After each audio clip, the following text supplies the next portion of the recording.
നമസ്കാരം. ശ്രീനി ആലക്കോട. എല്ലാവർക്കും നല്ലൊരു ദിവസം ആശംസിക്കുക. കുറേ ദിവസമായിട്ട് ഇങ്ങനെ ലൈവില് വരല് കുറവാണ്. ഇന്ന് നമ്മുടെ വിദ്യാലയങ്ങളൊക്കെ അടക്കുകയാണ്.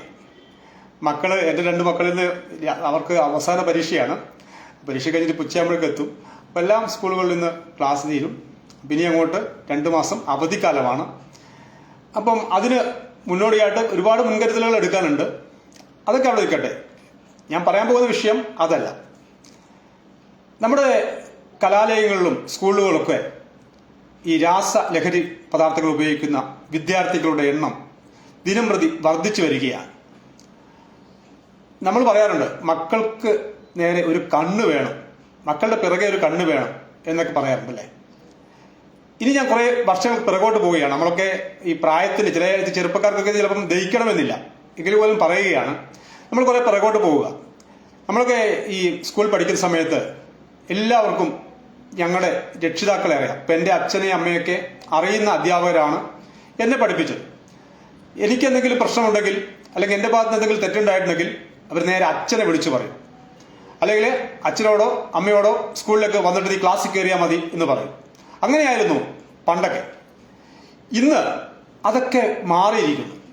ഇപ്പം ഞാനൊക്കെ പഠിച്ചത് തൊട്ടടുത്ത സ്കൂളിലാണ്, UP സ്കൂളിലൊക്കെ പഠിച്ചത്. അതിനുശേഷം കുറച്ച് ദൂരെ മാധവങ്ങൾ ഹൈസ്കൂളിൽ അന്ന് മാധവങ്ങൾക്ക് പോകേണ്ടി വന്നു. കുറച്ച് ദൂരം ഉണ്ടായിരുന്നു. എങ്കിൽ പോലും അവരൊക്കെ എൻ്റെ രക്ഷിതാക്കളെ അറിയുന്ന അധ്യാപകർ തന്നെയായിരുന്നു. ഇന്ന് അങ്ങനെയാണോ നമ്മുടെ വിദ്യാലയങ്ങളിൽ?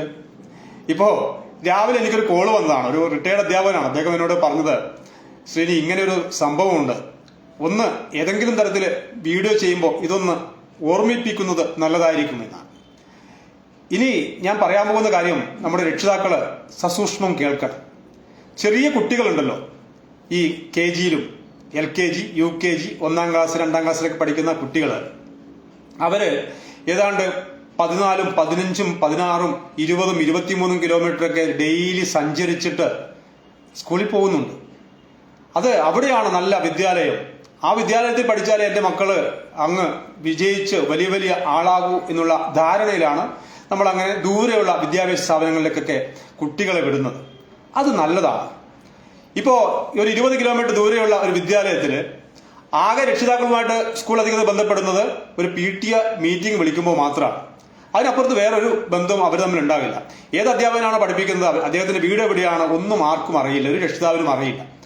അപ്പൊ അങ്ങനെയുള്ള ദൂരെയുള്ള വിദ്യാലയങ്ങളിൽ നമ്മുടെ കുട്ടികളെ വിടുമ്പോൾ ഈ കുട്ടികളെ കുറിച്ച് യാതൊരു വിവരവും നമുക്ക് കൃത്യമായി ലഭിക്കുന്നില്ല എന്നുള്ളതാണ് യാഥാർത്ഥ്യം. ആ യാഥാർത്ഥ്യം നമ്മൾ മനസ്സിലാക്കാതെ പോകരുത്. നമ്മുടെ വിദ്യാലയങ്ങൾ ഇന്ന് കേരളത്തിലെ എല്ലാ വിദ്യാലയങ്ങളും ഭൂരിപക്ഷം മുന്നിലാണുള്ളത്. നമ്മളിങ്ങനെ ഓരോ ദിവസവും വിദ്യാഭ്യാസ രംഗത്ത് ഓരോ പുരോഗതി ഉണ്ടായിക്കൊണ്ടിരിക്കുകയാണ്. പണ്ടത്തെ വിദ്യാലയങ്ങളല്ല, അന്ന് ഓലഷെഡുകളിൽ ഇരുന്ന് പഠിച്ച ആളുകളൊക്കെ ഇന്ന് ഹൈടെക് റൂമുകളിൽ ഇരുന്ന് പഠിക്കുന്ന ഒരവസ്ഥയിലേക്ക് മാറുകയാണ് നമ്മുടെ കുട്ടികൾ, പുതിയ തലമുറ. അപ്പോൾ അത്തരത്തില് വിദ്യാലയങ്ങളിൽ വലിയ മുന്നേറ്റം ഉണ്ടാകും, വിദ്യാഭ്യാസ രംഗത്ത് ഒരുപാട് മുന്നേറ്റം ഉണ്ടാകുമ്പോഴാണ് നമ്മുടെ കുട്ടികളെ അകലങ്ങളിൽ സ്കൂളിലേക്ക് വിടുന്നത്. അതിന് മാറ്റം വരണ്ടേ? നിങ്ങളുടെ അഭിപ്രായം നിങ്ങൾക്ക് രേഖപ്പെടുത്താം. ഞാൻ എൻ്റെ ഒരു അഭിപ്രായം പറഞ്ഞു. അതുപോലെ തന്നെ അധ്യാപകൻ എന്നോട് പറഞ്ഞപ്പോൾ അത് നാട്ടുകാരോട് പറയണമെന്ന് തോന്നി. അതുകൊണ്ടാണ് ഞാനിപ്പോൾ ലൈവിൽ വന്നത്. എന്തായാലും നമ്മുടെ കുട്ടികളെ ഇനി അടുത്ത ക്ലാസ്സുകളിലേക്ക് ചേർക്കുമ്പോൾ നമ്മളൊന്ന് ആലോചിക്കുന്നത് നല്ലതായിരിക്കും. നമുക്ക് അറിയുന്ന അധ്യാപകർ പഠിപ്പിക്കുന്ന വിദ്യാലയങ്ങളിൽ അവരെ വിടുക. അവരുടെ ഒരു കണ്ണ് നമുക്ക് കൊടുക്കാൻ കഴിഞ്ഞില്ലെങ്കിലും അധ്യാപകൻ എന്തായാലും അവരെ പിറകെ നടക്കും. അവരുടെ ഫോൾട്ടുകൾ കണ്ടെത്തി അവരെ നല്ല വഴിക്ക് നയിക്കാൻ അദ്ദേഹം ശ്രമിക്കും. എന്തെങ്കിലും തെറ്റുകൾ ഉണ്ടായാൽ അത് രക്ഷിതാവിനെ വിളിച്ചു പറയും, അല്ലെങ്കിൽ വീട്ടിൽ വന്ന് പറയും. അപ്പോൾ ആ പറയും എന്നുള്ള പേടി ഉണ്ടാകുമ്പോൾ കുട്ടികളൊക്കെ ആ നല്ല വഴിയിൽ കൂടി സഞ്ചരിക്കാൻ നിർബന്ധിതരാകും. ഇതാണ് എനിക്ക് പറയാനുള്ളത്. ഞാൻ അവസാനിപ്പിക്കുകയാണ്. എല്ലാവർക്കും നല്ലൊരു ദിവസം ആശംസിക്കുകയാണ്. അപ്പോൾ കുട്ടികൾ ഇന്ന് വിദ്യാലയങ്ങൾ അടച്ച് വീട്ടിലേക്ക് പോവുകയാണ്. കുറച്ച് ദിവസം, ഏതായാലും 2 മാസം അവധിയുണ്ടല്ലോ, അതിൽ ഏതാണ്ട് ഒരാഴ്ചയെങ്കിലും നിങ്ങൾ മനസ്സ് തുറന്ന് സന്തോഷിച്ച് ഈ കുട്ടികളൊക്കെ ആയിട്ട് ഫുട്ബോളും വോളിബോളും ഓട്ടവും ചാട്ടവും പന്ത് കളിയും ഓലപ്പന്ത് കളിയും എന്താണ് വേണ്ടത്, കുട്ടിയും കോലും കളിയും, നിങ്ങൾക്ക് എന്തൊക്കെ ചെയ്യാൻ പറ്റുമോ അതൊക്കെ ചെയ്ത് മനസ്സ് ശാന്തമാക്കുക, മനസ്സിൽ സന്തോഷം നിറയ്ക്കുക. അതാണ് എനിക്ക് കുട്ടികളോട് പറയാനുള്ളത്. പിന്നെ ഇപ്പോൾ മഴയില്ലാത്ത കൊണ്ട് പുഴയില്ല, മഴ തുടങ്ങാൻ വേണ്ടി പോകുന്നുണ്ട്, പല സ്ഥലത്തും മഴ പെയ്യുന്നുണ്ട്. ഈ പുഴയിലൊന്നും ചാടരുത് കേട്ടോ. അപ്പോൾ എല്ലാവർക്കും നന്മ വരട്ടെ. മറ്റൊരു വിഷയമായി വീണ്ടും കാണാം. Good bye.